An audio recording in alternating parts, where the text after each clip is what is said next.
ನಮಸ್ಕಾರ. ಮನಸಾರೆ ಕನ್ನಡ ಯೂಟ್ಯೂಬ್ ಚಾನಲ್ಗೆ ಸ್ವಾಗತ. ನಾಗದಾಳಿ ಗಿಡ, ನಾಗದಾಳಿ ಸೊಪ್ಪು, ಈ ಸಸ್ಯದ ಹೆಸರನ್ನು ನೀವು ಕೇಳಿರ್ತೀರಾ ಹಾಗೂ ನೋಡಿರ್ತೀರಾ. ವಿಶೇಷವಾದಂತಹ ಈ ನಾಗದಾಳಿ ಗಿಡದ ಉಪಯೋಗಗಳು ಮತ್ತು ಇದನ್ನು ಹೇಗೆ ಬೆಳೀತಾರೆ ಇದರ ಬಗ್ಗೆ ಒಂದಷ್ಟು ಮಾಹಿತಿ. ಪೊದೆಯಂತೆ ಬೆಳೆಯುವಂತಹ ಈ ಸಸ್ಯ 5 ಪುಷ್ಪ ಪತ್ರೆಗಳನ್ನು ಉಳ್ಳಂತಹ ಮತ್ತು 5 ದಳಗಳನ್ನು ಹೊಂದಿರುವಂತಹ ಒಂದು ಸಸ್ಯ. ಇದರ ಎಲೆಗಳು 5 ದಳಗಳನ್ನು ಹೊಂದಿರುತ್ತೆ. ಈ ಗಿಡ ಇದ್ದ ಪ್ರದೇಶವೆಲ್ಲ ಒಂದು ರೀತಿಯ ಘಾಟ್ ಸ್ಮೆಲ್ ಬರುತ್ತೆ. ಇದರ ವಾಸನೆಗೆ ಹಾವುಗಳು, ಸೊಳ್ಳೆಗಳು, ಕೀಟಗಳು, ಕ್ರಿಮಿ ಕೀಟಗಳು ಯಾವುದು ಕೂಡ ಹತ್ತಿರ ಕೂಡ ಸುಳಿಯೋದಿಲ್ಲ.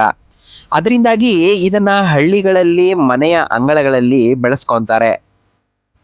ನಾಗದಾಳಿ, ಕಾಳಿಂಗ ಸೊಪ್ಪು, ಸದಾಪು, ಸೀಮೆ ಸದಾಪು, ಹಾವು ನಂಜಿನ ಗಿಡ ಎಂದೆಲ್ಲ ಕರೆಯಲ್ಪಡುವಂತಹ ಈ ಗಿಡ ಹೆಚ್ಚು ವಾಸನೆ ಭರಿತವಾದಂತಹ ಗಿಡವಾಗಿದೆ. ಇನ್ನು ಇದರ ಉಪಯೋಗಗಳನ್ನು ನೋಡೋದಾದ್ರೆ ಜ್ವರ, ಕಫ, ಅರ್ಧ ತಲೆನೋವು ನಿವಾರಣೆಯಾಗುತ್ತೆ. ಈ ಗಿಡವನ್ನ ಸ್ವಲ್ಪ ತಗುಲಿಸಿದರೆ ಸಾಕು, ಒಂದು ರೀತಿಯಾದಂತಹ ಘಾಟು ವಾಸನೆ ಬರುತ್ತೆ. ಇದರ ವಾಸನೆಗೆ ಅಲ್ಲಿನ ಪ್ರದೇಶವೆಲ್ಲ ಸುತ್ತುವರಿಯುತ್ತದೆ. ಈ ವಾಸನೆಗೆ ಹಾವುಗಳು ಕೂಡ ಹತ್ತಿರ ಬರೋದಿಲ್ಲ. ಒಂದು ಹಿಡಿಯಷ್ಟು ನಾಗದಾಳಿ ಗಿಡದ ಸೊಪ್ಪನ್ನು ತೆಗೆದುಕೊಂಡು ಅದನ್ನು ಚೆನ್ನಾಗಿ ನೀರಿನಲ್ಲಿ ವಾಶ್ ಮಾಡಿ, ನಂತರ ಅದನ್ನು ಚೆನ್ನಾಗಿ ಕಲ್ಲಿನಿಂದ ರುಬ್ಬಿ ಅದರಿಂದ ತಯಾರಿಸಿದಂತಹ ಪೇಸ್ಟನ್ನು ಎದೆಯ ಭಾಗ ಮತ್ತು ಬೆನ್ನಿನ ಹಿಂಭಾಗಕ್ಕೆ ನಾವು ಲೇಪನ ಮಾಡೋದ್ರಿಂದ ಕಫ ಮತ್ತು ಕೆಮ್ಮು, ಉಸಿರಾಟದ ತೊಂದರೆ ಇದ್ದರೆ ನಿವಾರಣೆಯಾಗುತ್ತೆ.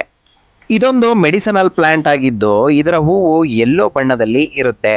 ಮನೆಯಲ್ಲಿ ಮಕ್ಕಳಿದ್ರೆ ಇದರ ಸೊಪ್ಪನ್ನ ಮಕ್ಕಳು ಮಲಗುವಾಗ ದಿಂಬಿನ ಕೆಳಗಡೆ ಇಟ್ಟರೆ ಇರುವೆಗಳು, ಕೀಟಗಳು ಮತ್ತು ಸೊಳ್ಳೆಗಳು ಹತ್ತಿರ ಕೂಡ ಸುಳಿಯೋದಿಲ್ಲ.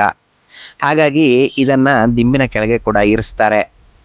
ವರ್ಷದ ಎಲ್ಲ ದಿನವೂ ಕೂಡ ಈ ಸಸ್ಯ ಬೆಳೆಯುತ್ತೆ.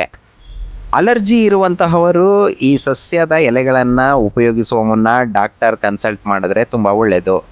ಇದರಿಂದ ಅಲರ್ಜಿ ಆಗುವ ಸಾಧ್ಯತೆಗಳು ಕೂಡ ಇರುತ್ತೆ. ಹಾವು, ಹಲ್ಲಿ, ಇಲಿಗಳು ಇದರ ಹತ್ತಿರ ಕೂಡ ಸುಳಿಯೋದಿಲ್ಲ.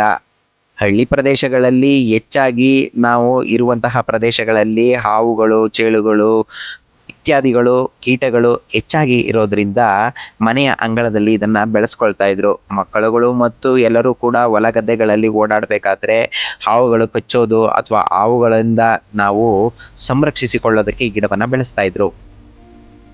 ಅರ್ಧ ತಲೆನೋವಿಗೆ ಈ ಎಲೆಗಳನ್ನು ಚೆನ್ನಾಗಿ ಅರೆದು ತಲೆಗೆ ಲೇಪಿಸೋದ್ರಿಂದ ಅರ್ಧ ತಲೆನೋವು ಕೂಡ ನಿವಾರಣೆಯಾಗುತ್ತೆ. ಅಷ್ಟೊಂದು ಔಷಧೀಯ ಗುಣಗಳನ್ನು ಈ ಸೊಪ್ಪು ಒಳಗೊಂಡಿದೆ.